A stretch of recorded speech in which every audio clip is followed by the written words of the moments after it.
Tēnā koutou katoa, New Zealand Pacific Union Conference Church family. 2 Sabbaths ago at 3 p.m, I joined in on a Zoom call regarding the COVID-19 vaccine issue for the church in Aotearoa, New Zealand. I was impressed. I was impressed by the grace, clarity, poise, and integrity that the panel of Adventist doctors, professors, and scientists conveyed through their calm presentations and kind responses. I'm grateful for their assistance to the church and community in these anxious and confusing times. Thank you to Adriel, Jeff, Dr. Fazana, and Dan for their careful and considered coordination of that event. A maximum of 300 connections were quickly reached as church members right across the country gathered around their screens. And the vast majority were genuinely engaged and respectful. There were, however, about, according to my count, 12 people who are committed to, I use the term, bombing the call with mischief making and misinformation in the chat line. The spirit and behavior expressed during the meeting reflected the best and the worst of the church. The panelists and organizers upheld dignity and respect despite the unfair and unkind comments that were directed at them. In this era of us versus them, narcissistic leadership, theological tribalism, politicized denominationalism, and fear-driven agendas, we are faced with an immense challenge that by God's grace, I believe we will endure. My primary concern is how people are treating each other, followed closely by the importance of presenting accurate information and sound guidance for our church. And so I call for every leader, every member in our union to uphold the standard of Scripture in your sphere of influence.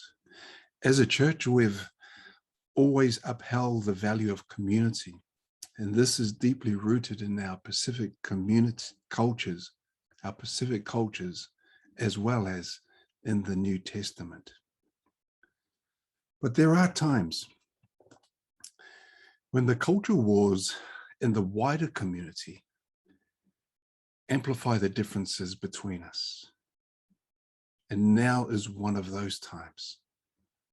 And sadly, the disagreements that are commonplace on the news are becoming increasingly commonplace in our faith communities.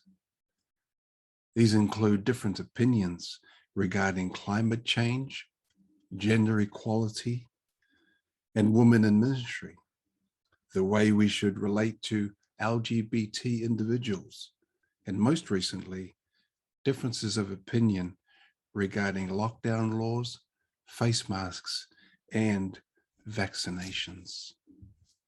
So how can we, as a faith community, avoid the social divisions all around us?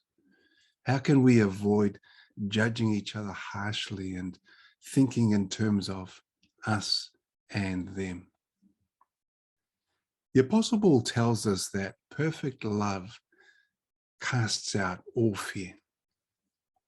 As disciples of Jesus, we are to be known not only by our stand for what is right and true, but also by our unswerving love for one another.